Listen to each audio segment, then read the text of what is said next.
Atos dos Apóstolos, capítulo 2, versículo 42 em diante.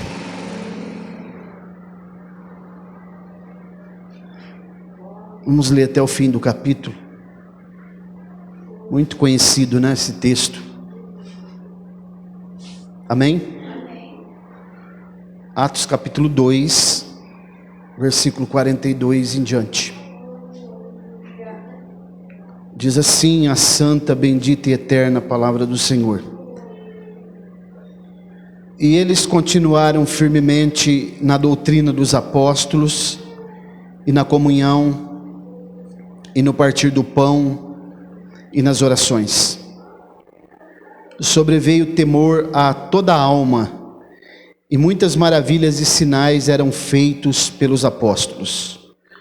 E todos os que criam estavam juntos e tinham todas as coisas em comum. E vendiam suas propriedades e bens, e repartia com todos os homens, conforme cada homem necessitava. E perseverando todos os dias, concordemente no templo, e partindo o pão de casa em casa, comiam o seu alimento com alegria e singeleza de coração, louvando a Deus e tendo o favor de todo o povo. A tradução de vocês deve falar simpatia, né? De todo o povo. A graça, a simpatia. E o Senhor acrescentava diariamente à igreja os que estavam sendo salvos. Podemos dizer amém? Glória a Deus. Irmãos, eu já expliquei para os irmãos aqui algumas vezes que esse livro aqui, escrito por Lucas, é o único livro histórico do Novo Testamento, né? Embora os evangelhos também narrem algumas histórias, né? Mas são evangelhos. Aqui é o único livro histórico do Novo Testamento, porque a Bíblia é dividida em 4 partes: lei, profecia, poesia e história. E o livro dos Atos dos Apóstolos, ele tem muitas histórias, que o próprio nome já diz Atos, o que eles fizeram. A narrativa aqui, ela mostra o que eles fizeram.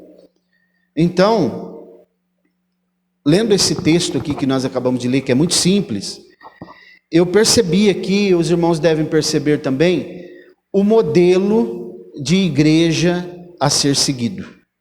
Aqui é o modelo que nós temos como paradigma. A igreja primitiva. Está aqui os costumes e o andamento que ela tinha.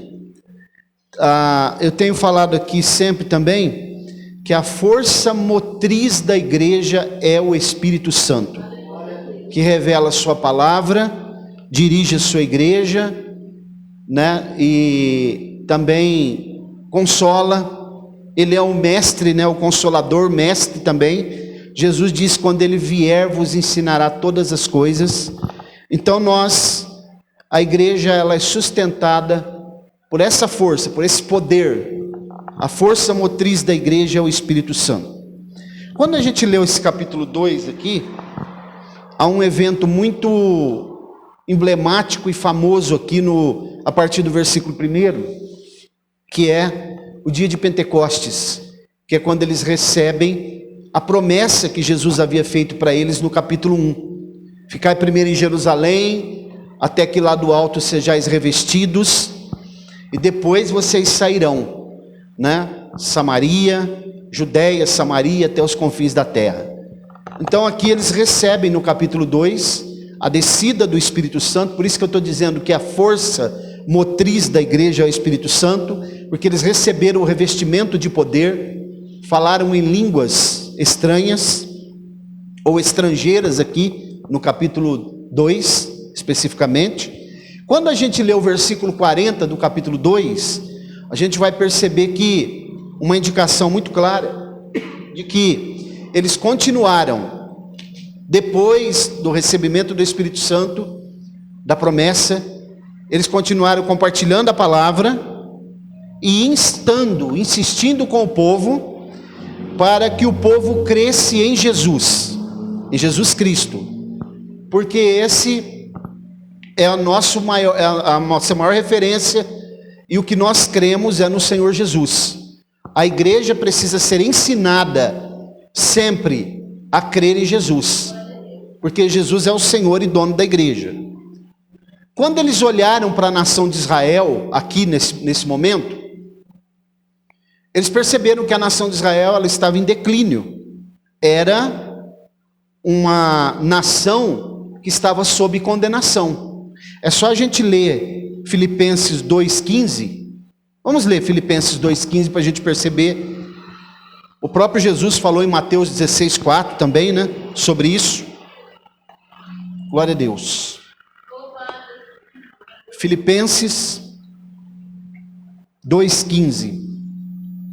Olha como diz: para que vos torneis repreensíveis e sinceros, filhos de Deus imaculados, no meio de uma geração corrupta e perversa, entre a qual resplandeceis como luminares no mundo. Olha o papel da igreja. No meio de uma nação, de uma geração perversa, corrompida, caída, que é o que nós estamos vendo aí fora. E eles olharam para a nação de Israel, estou falando da igreja, e perceberam exatamente isso.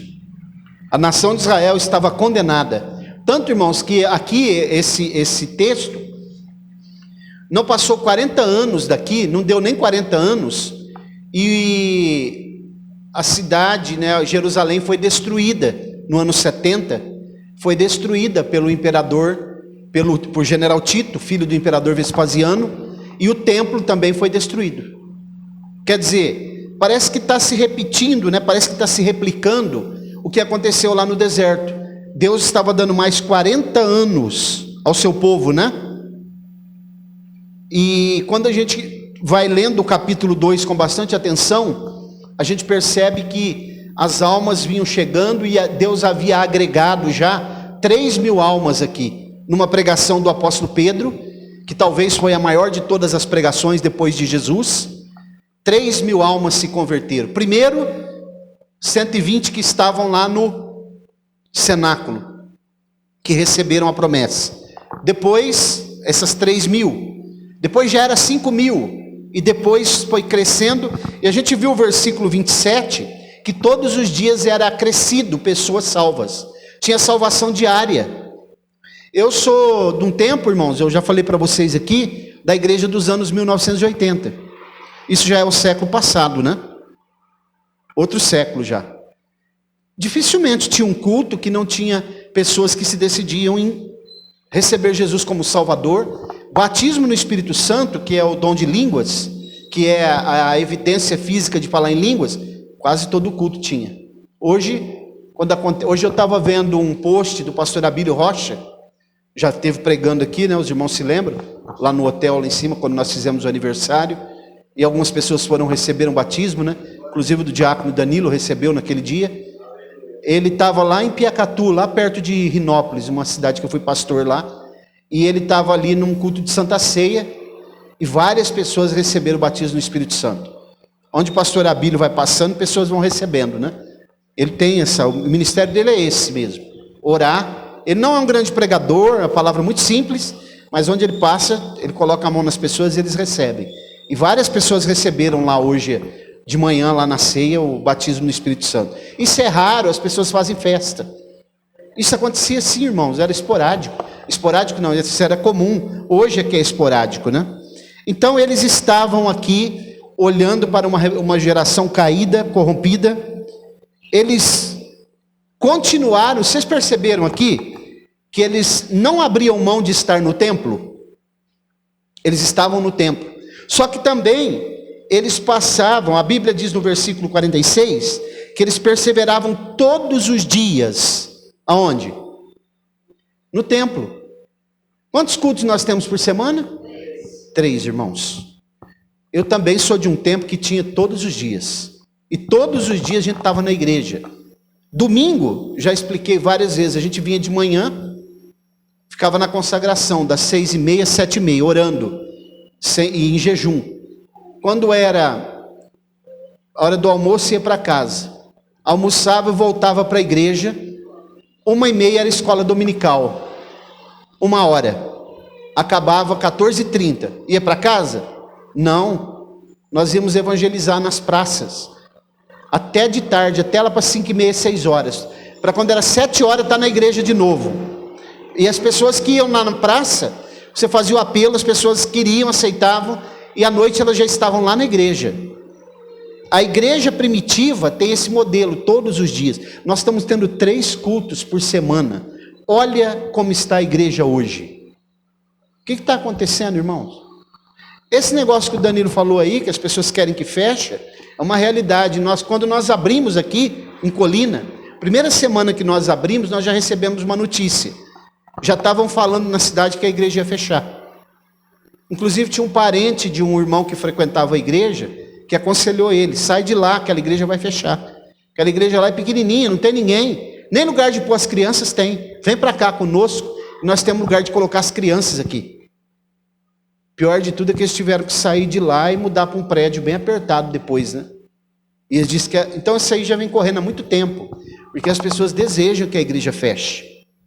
Quem são esses, pastor Mauro? As pessoas aí de fora? Não, os próprios crentes querem que a igreja feche, porque eles não suportam a mensagem que é pregada. Incomoda eles.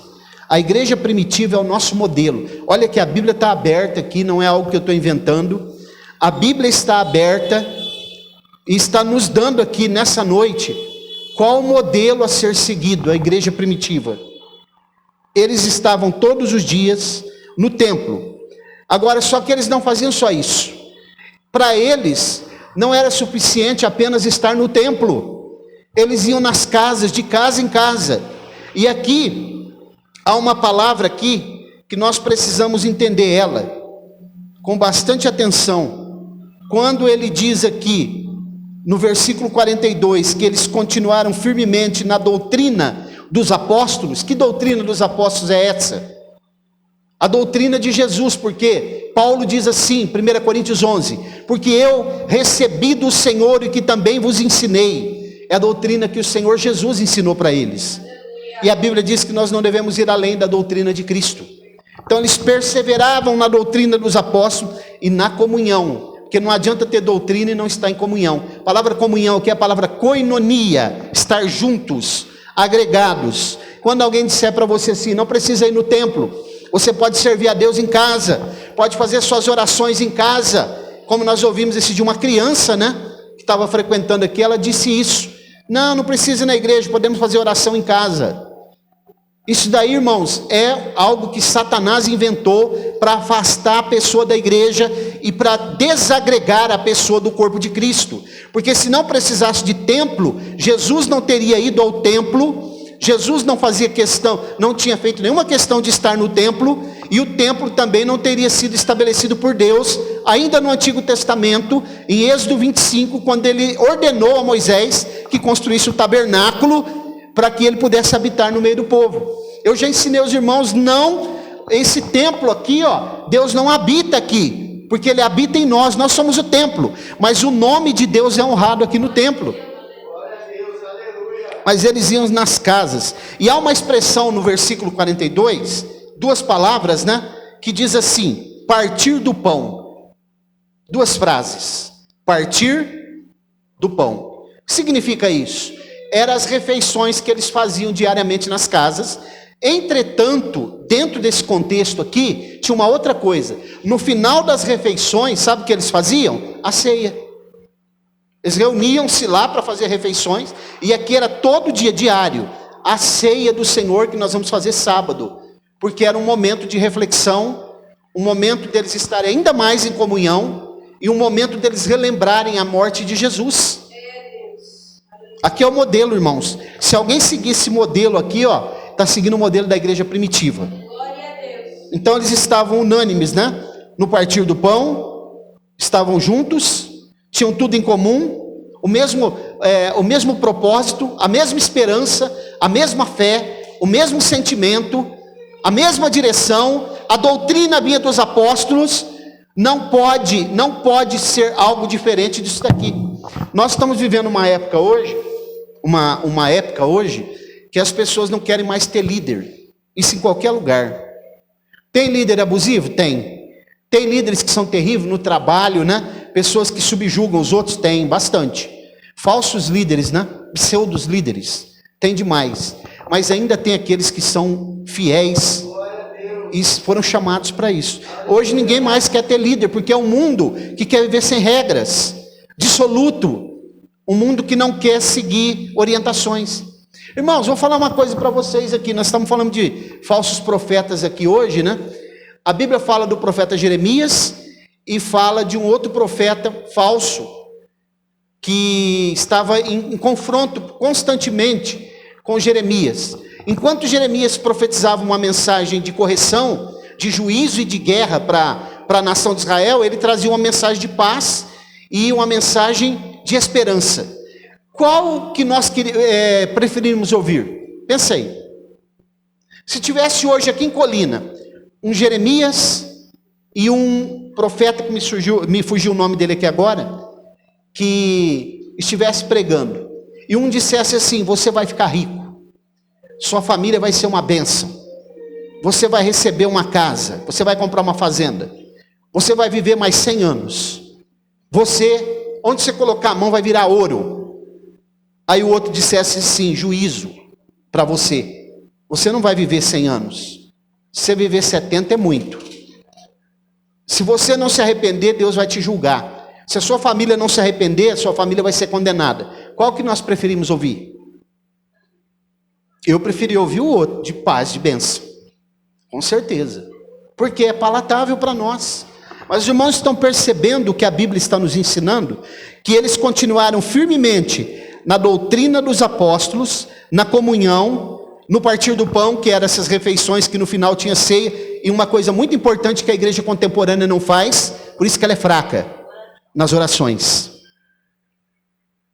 A igreja de hoje não tem poder, porque ela não ora mais.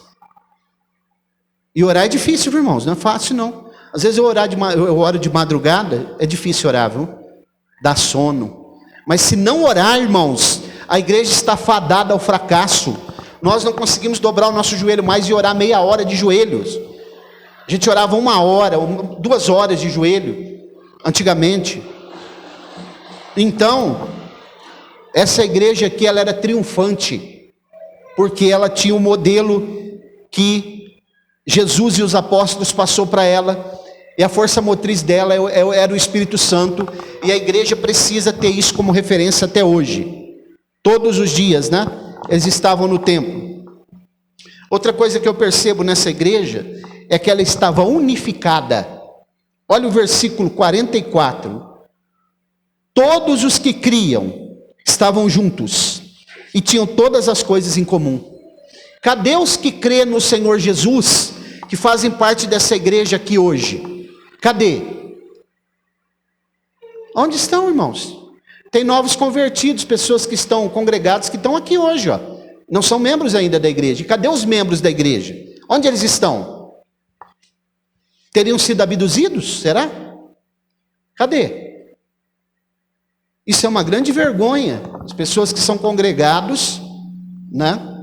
Como a Maria, a Cirleide, estão aqui. Elas não são membros da igreja ainda, mas elas estão aqui. E cadê os membros da igreja? Eles não creem em Jesus? Cadê eles? É certo que nós sabemos que tem pessoas que não estão podendo vir aqui. A irmã Maria Amélia mesmo é uma. Ela não tem condição de vir porque ela não pode deixar a mãe dela sozinha. A mãe dela está numa fragilidade tremenda, né? Nós estamos até indo fazer culto lá, mas e os outros irmãos? Cadê eles? Onde eles estão? E a gente sempre fala assim, Deus sabe, né? Claro que Ele sabe. E Ele vai trazer a juízo todas essas coisas. Porque olha o que a Bíblia diz no versículo 44. Os que criam estavam juntos. Nós precisamos estar juntos. É tempo da igreja estar unificada. É tempo da igreja proclamar o nome de Jesus juntos. É tempo da igreja estar congregada. Porque os dias são maus. Jesus está voltando. Satanás está trabalhando para destruir a família e a igreja. Satanás está trabalhando para essas portas aqui se fecharem. Viu? Mas eu acredito que ele não vai conseguir fazer isso. Porque o Senhor vai nos sustentar, né? Sempre. Ele vai nos sustentar. Ele sempre nos sustenta. Ele tem o necessário para a sua igreja. Ele é o dono, né? O dono da igreja. O trabalho de Satanás é fazer isso, irmãos. Fechar as igrejas. Infelizmente, aqui em Colina, infelizmente, fechou igrejas aqui na pandemia. Infelizmente, né? Os irmãos pensam que eu gosto que feche a igreja aqui? Não. Ah, pastor Mauro, mas aquelas igrejas lá são... Irmãos, mas é muito melhor que uma igreja fique aberta, não é? Do que outras coisas. Eu oro todos os dias, eu não estou falando isso aqui com hipocrisia. Senhor, sustenta as igrejas abertas aqui em Colina. Tem misericórdia. Não deixa as igrejas fechar, Senhor. Porque ali onde está aquela igreja pode vir uma coisa pior que nós não sabemos. Então que Deus tenha misericórdia. Ah, mas eles estão pregando, que Deus desperte eles, para que eles voltem-se para o evangelho puro e comecem a pregar a palavra como ele é. Está aqui na Bíblia, olha o modelo aqui, é só seguir esse modelo. Só seguir. Outra coisa que eu percebi nessa igreja aqui, que ela era uma igreja exaltada, não é exaltada no sentido de ser orgulhosa, ela era exaltada pelas pessoas, ela era elogiada. Olha o versículo 47, louvando a Deus e tendo favor, graça, né? Simpatia de todo o povo. As pessoas que não eram crentes percebiam a ação de Deus ali também. Ah, eu não quero ir naquela igreja lá, não dá para mim, mas só que Deus está ali. Ela era uma igreja exaltada. Outra coisa, uma igreja que crescia, ela multiplicava. Versículo 47, o Senhor acrescentava diariamente à igreja os que estavam sendo salvos, todos os dias. Já pensou, irmão, se nós tivéssemos cultos aqui, todos os dias, quando a gente fizesse o apelo, as pessoas se decidissem. Todo culto, né? Todo culto. Já pensou que bênção? Nós não estaríamos aqui nesse salão mais, de forma alguma. Nós já estaríamos, quem sabe nós já tínhamos até construído um templo aqui em Colina, né? Todos os dias, Jesus ia salvando.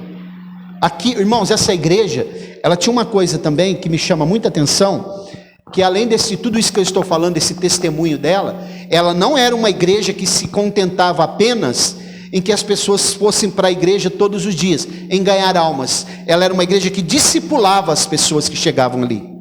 Ela ensinava. Era uma igreja que discipulava. Os milagres aconteciam ali, realizados por quem? Pelos apóstolos. Porque Jesus havia lá nos evangelhos dado autoridade, poder. Eu vos dou poder. Em meu nome expulsarão os demônios, falarão novas línguas, colocarão as mãos sobre os enfermos e eles serão curados. Se beberdes alguma coisa mortífera, não vos fará dano algum. Jesus havia delegado para eles, o dono da igreja outorgou, facultou esse poder para eles fazerem esses milagres. E acontecia. Cadê os milagres genuínos? Cadê? Esses que estão aí na TV? Pelo amor de Deus, né, irmãos? Os milagres genuínos não são esses. Os milagres genuínos, a igreja primitiva estava inerente a ela o milagre, porque o Espírito Santo se movia-se. A palavra Espírito é a palavra pneuma do grego, o ar em movimento. A igreja ela é dinâmica, ela não para, ela tem a força motriz, o Espírito Santo, o poder, o dunamis, o poder que vem do Espírito Santo para que ela continue atuante, orando, repreendendo o mal, repreendendo os demônios, repreendendo as enfermidades. Nós temos medo das enfermidades hoje, né? Eu tenho um medo terrível de enfermidade, viu? Não é de morrer, não. É de ficar enfermo. Terrível, né? E às vezes nós podemos confiar no Senhor, mas nós titubeamos. Nós ficamos vulneráveis, né? Irmãos, a depressão é a doença do século. Procura uma família que você conhece e vê se nessa família não tem ninguém com depressão. Todas as famílias estão com alguém depressivo. Todas. Eu sou uma pessoa mesmo, eu não tenho vergonha nenhuma de falar, que eu sou depressivo. Eu passo por momentos de depressão. Eu me fortaleço na palavra de Deus, porque senão não estaria de pé mais. Só a palavra de Deus. O mundo está tenebroso, terrível. Esse sistema do mundo, ele traz depressão contínua para nós. Contínua. E só Deus. Se apegue nele, confie na sua palavra, olhe para ele, busque a ele em oração e peça para ele cuidar de você e da tua casa, porque nós só temos essa esperança. Não há mais esperança. Irmãos, vocês estão vendo como que tá? As pessoas estão procurando os psiquiatras, os psicólogos, porque as pessoas não conseguem ter paz mais.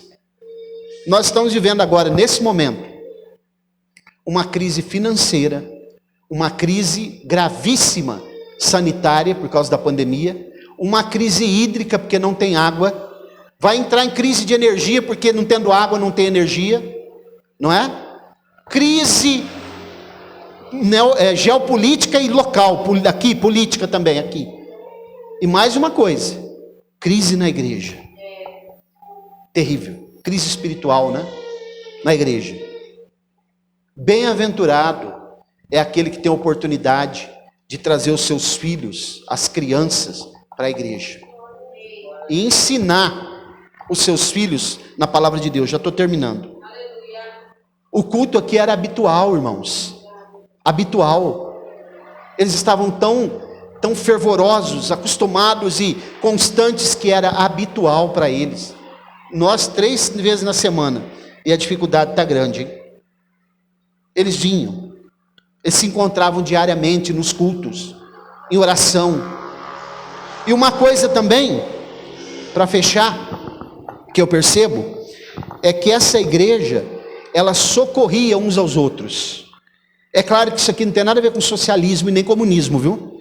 Tem uns teólogos da esquerda aí, que estão dizendo que essa igreja primitiva, ela era comunista.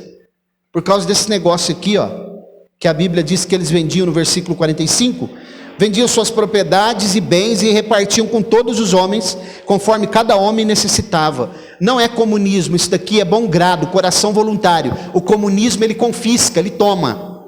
Aqui eles davam de coração, eles repartiam, eles tinham singeleza de coração, coração voluntário, que era de um, era do outro. O comunismo não, invade propriedades dos outros, toma aquilo que é dos outros, toma aquilo que são dos empresários, e eles dizem que o Estado tem que ocupar.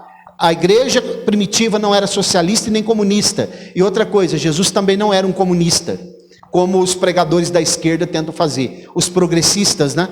Que dizem que a Bíblia tem que ser atualizada, são esses que dizem que a grama é cor-de-rosa, não verde. A igreja precisa se preocupar uns com os outros. Viu? Aquilo que é o meu problema deve ser o seu. E se você tiver um problema, eu também preciso entender que o teu problema é o meu problema. Isso aí é família. Família. Nós temos que nos preocupar uns com os outros. Pastor Mauro, por que o senhor fica falando que as pessoas não vêm para a igreja? Porque nós nos preocupamos com os irmãos. Aqueles que não aparecem aqui, os irmãos pensam que eu não fico preocupado, a pulga atrás da orelha, eu ligo, eu tento mandar zap, porque eu estou pensando, alguma coisa aconteceu. Tem alguma coisa, porque a igreja é uma família, e essa família, o líder maior dela é o Senhor Jesus Cristo. Por isso que nós somos uma família. Toda família tem divergência, nós não pensamos igual, né? Nós pensamos diferente em algumas coisas. Agora, quando nós olhamos para a palavra de Deus, precisa haver uma convergência. Por quê? Porque o Senhor Jesus é a nossa maior referência, e Ele é que nos ensina essa palavra, e Ele é que se preocupa conosco muito mais do que nós nos preocupamos um com o outro. Nesse momento, Jesus está olhando para toda a sua igreja na face da terra, e Ele está preocupado com o que está acontecendo com a igreja, porque ela perdeu a referência da igreja primitiva. Vou concluir dizendo que nós possamos, irmãos, ter essa igreja primitiva como a nossa maior referência, né? Seguirmos firmes, constantes, porque as coisas vão vir no nosso caminho para tentar fazer a gente parar, né? Olhando para o alvo. Quem é o nosso alvo? Jesus, é o céu, a vinda dele, né? Aguardando a volta dele com uma esperança e uma expectativa viva de que ele vai voltar para buscar um povo especial, zeloso e de boas obras. Você pode dizer amém? Amém. Quem tem ouvidos para ouvir, ouça. Coloque-se de pé, por favor, vamos orar.